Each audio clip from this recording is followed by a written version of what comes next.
Konnichiwa, minasan. Welcome to the Japanese festival. What's wrong? How many people here have been to a Rakugo performance before?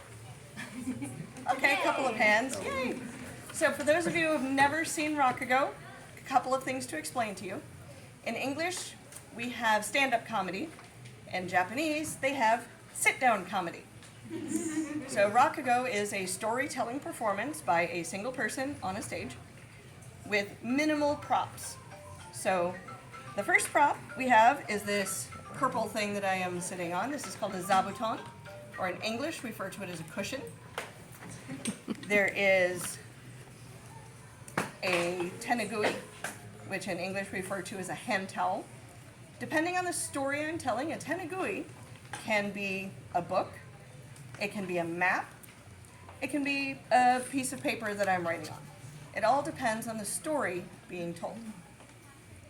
The second prop that we have is a fan. In Japanese, this is called a sensu. And while I'm telling a story, a fan can be a fan. It can be a quill as I'm writing. It could be a bottle of sake. Again, it all depends on the story being told. The other things we have, as you can see, I am wearing a kimono, or in English we call a kimono. And last but not least, we have this position that I am sitting in, which in Japanese is called seiza, or in English, as we refer to it, torture. So there's a couple of other things with Rakugo, and that is that as I am performing the different roles, you will see me turning from side to side. So if I seem to be looking at you, no, that's me playing a character. I'm sorry, I'm not really talking to you. But most Rakugo stories are of the funny and punny variety. They're meant to entertain.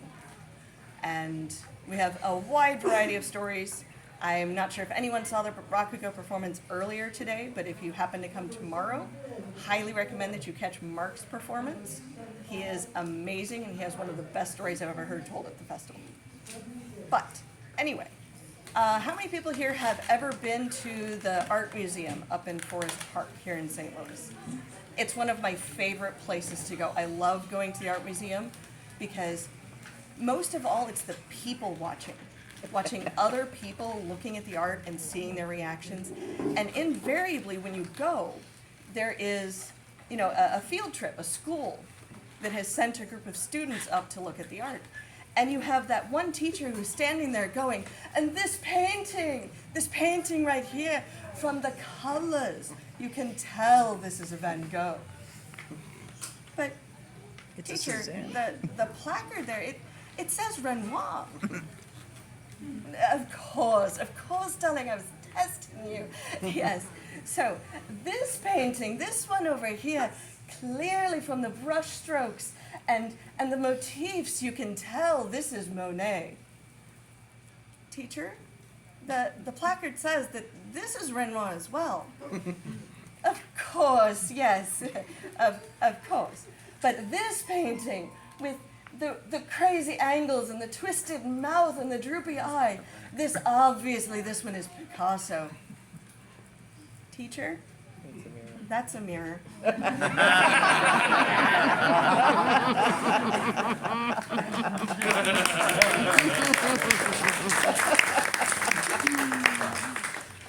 So as you can tell, Rakugo is those groan-worthy laughs, and it is amazing. In English, we call them dad jokes. But many Rakugo stories also have a pun at the end. My next story for you involves that. So, florist. Yes, sir, what can I help you with? I'm looking for a very special sort of plant. Really, sir, and what would that be? I am looking for a talking plant. Well, sir, you are in luck. Every single plant here in this store will tell you its name. All you have to do is ask. Really? You, what's your name? Peony. Oh my goodness, the plant spoke. And you, what's your name? Rose. Oh my goodness, this is astonishing. They all are telling me their name. And you, what's your name? I said, what's your name? Florist, this one won't tell me its name. Well, of course not, sir. That's a mum.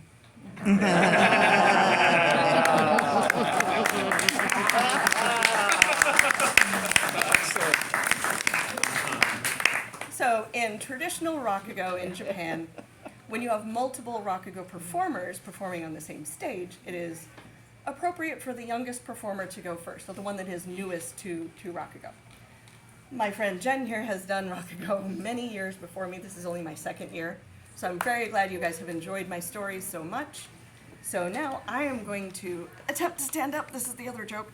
And let Jen continue the performance.